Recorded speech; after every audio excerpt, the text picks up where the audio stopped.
सर्वप्रथम आज अत्यंत पूजनीय वंदनीय कायनीय देवी मीनाक्षी जी मदुराईची आहे, तिचा आज इथं चैतन्य लाईव्ह रूप आपण दाखवलेलं आहे आणि त्याचं उद्घाटन करण्यासाठी, आरती करण्यासाठी आम्हाला नेहमीच सहयोगी असलेले, खूप वर्षापासून ब्रह्मकुमारीला ओळखणारे, माउंट आबूला जाणारे आदरणीय मकोटेभाई या ठिकाणी पोहोचलेले आहेत. आपण त्यांचं जोरदार टाळ्याने स्वागत करूया.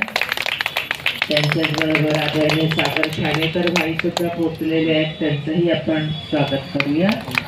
आणि बॉम्बेवरून आलेले कुमार भाई, तुम्हा सर्वांना, तुमचं सुद्धा सगळ्यांचं स्वागत आहे, स्वागत आहे, स्वागत आहे.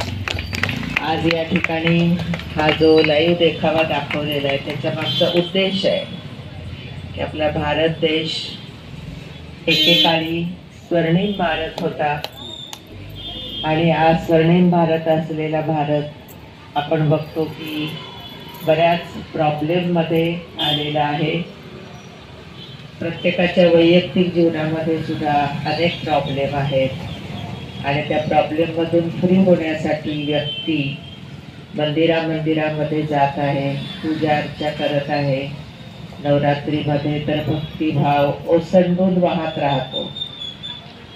कितीतरी जरी तकलीफ झाली तरी लाईनमध्ये राहून सुद्धा व्यक्ती देवीचं दर्शन घेते आणि त्यामागे तिची एकच भावना असते की माझं आणि माझ्या परिवाराचं जीवन सुखी राहू दे, स्वस्थ राहू दे, समृद्ध राहू दे, माझ्या जीवनात काही संकट नको, प्रॉब्लेम नको.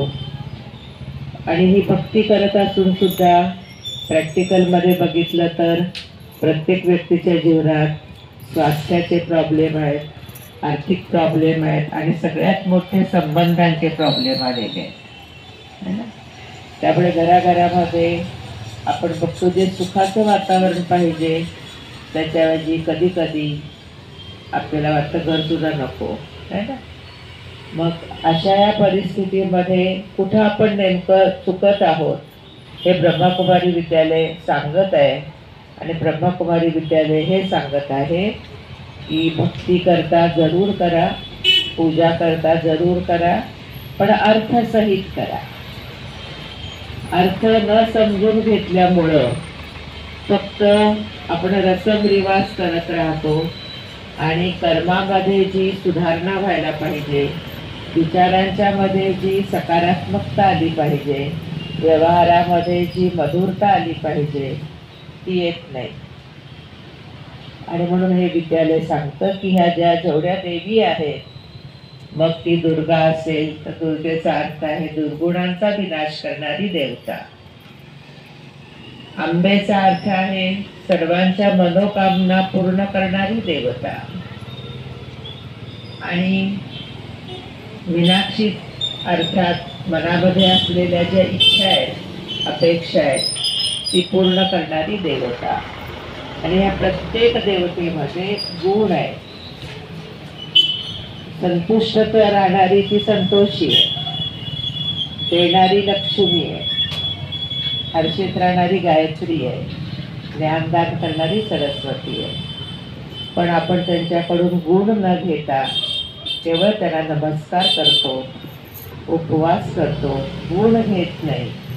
उपवास आणि व्रतामुळं पुरी होती मनाची आहे की परमात्मा आपली इच्छा पुरी करतो. पण जे घरातल्या वातावरणामध्ये शांती पाहिजे, प्रेम पाहिजे, आनंद पाहिजे, शक्ती पाहिजे, एकता पाहिजे, त्याची हळूहळू कमी होत निघालेली आहे. आणि त्याचं मूळ कारण आहे की आपण देवतेकडून गुण घेत नाही, देवतेकडून आपण शक्ती घेत नाही. श्रेष्ठ कर्म करण्याची शक्ती घेण्याची गरज आहे आणि ते स्पष्ट करण्यासाठी आपण या ठिकाणी या लाईव्ह देवता दाखवत आहे.